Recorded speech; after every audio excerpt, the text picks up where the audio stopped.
அவர்களும் கூட சுட்டுக் கொல்லப்பட்டார். அந்த பீமா கொரகேன் அந்த கேஸ் என்ன இருக்கோ, ஜனவரி 1, 2018 பூனே பக்கத்தில் அந்த பீமா கொரகேன் அந்த பெரிய ரயட் நடந்து ஏகப்பட்ட மக்கள் இறந்து அது ஒரு பெரிய கலவர பிரச்சனையாக மாறி நக்சல் ஸ்பான்சர் பண்ண அந்த வயலன்ஸில் கைது செய்யப்பட்டதில் முக்கிய குற்றவாளியாக இருப்பவர் இந்த ஆனந்த் தெல்தும்படே.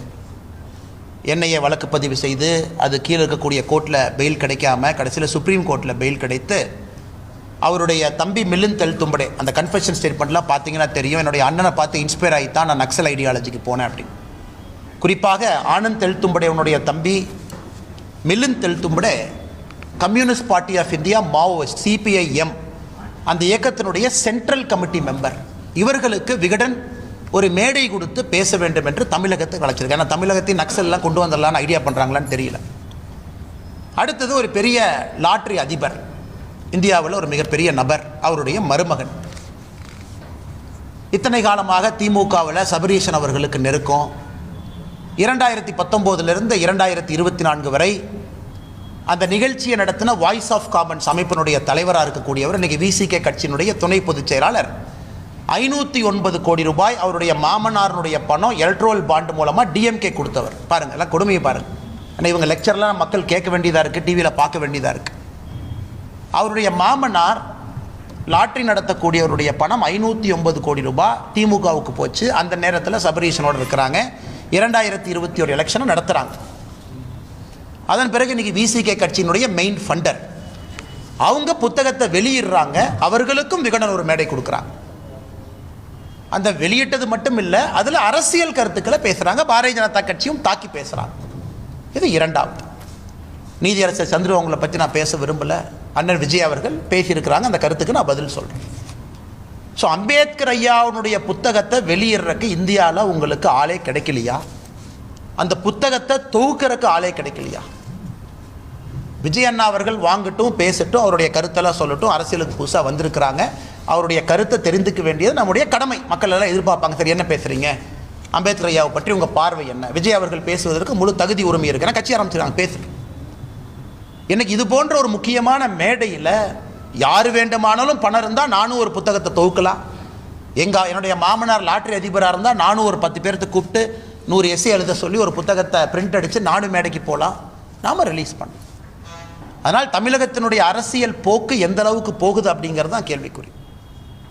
அண்ணன் தொல் திருமாவளவன் அவர்கள் முக்கியமான தலைவர், இந்த நிகழ்ச்சிக்கு நான் போக மாட்டேன்னு ஒரு காரணம் சொல்லி போயிட்டார்.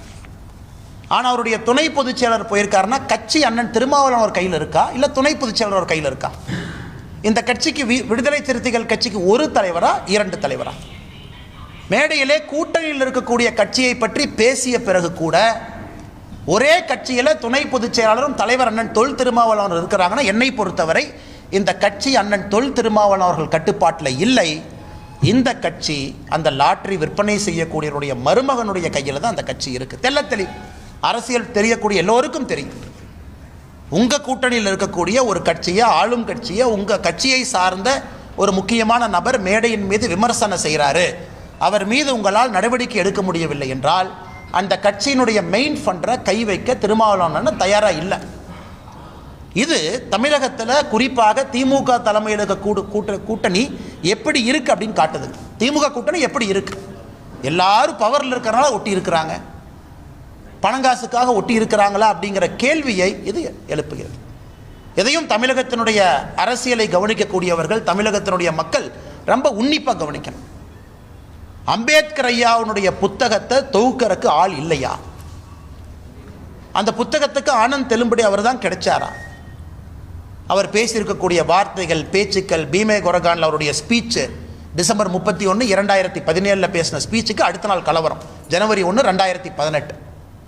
அவருடைய சொந்த தம்பி communist party, Maoist party, communist party of India மாவோயிஸ்டுடைய சென்ட்ரல் கமிட்டி மெம்பர் 22 நக்சலோடு சுட்டுக் கொல்லப்படுகின்றார். அது நீங்கள் சொல்லல, ஐயோ பிஜேபி ஆச்சு மகாராஷ்டிரா கொண்டீங்க, நம்ம மீடியம், அது காங்கிரஸ் ஆச்சுங்க, எங்காச்சும் இல்லைங்க. அப்போ 2021 நவம்பரில் அது உத்தவ் தாக்கரே அவர்கள் முதலமைச்சராக இருந்தார்கள், காங்கிரஸ் கூட்டணி ஆட்சி, சுட்டு கொண்டுட்டாங்க. இதையெல்லாம் தமிழகத்தினுடைய மக்கள் உத்து கவனிக்கணும். அதுதாங்க நான் காலையில் 6ஆம் தேதி அன்னைக்கு பேசினேன். அம்பேத்கர் ஐயாவை வைத்து எந்த அளவுக்கு அரசியல் வியாபாரம் தமிழகத்தில் நடைபெறுவது என்பதற்கு இந்த நிகழ்ச்சியும் ஒரு உதாரணம். அண்ணன் விஜய் அவர்களை நான் அன்போடு வரவேற்கிறேன். மணிப்பூர், விஜய் அவர்கள் மணிப்பூர் செல்வதற்கு தயாராக இருந்தால் அவரோடு மணிப்பூர் செல்வதற்கு நான் தயார்.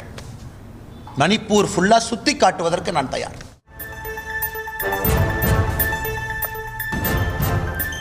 கோவையில் தமிழக பாஜக தலைவர் அண்ணாமலை செய்தியாளர்களை சந்தித்தார். அதன் விவரங்களை பின்னர் வரும் செய்தி தொகுப்பில் பார்க்கலாம்.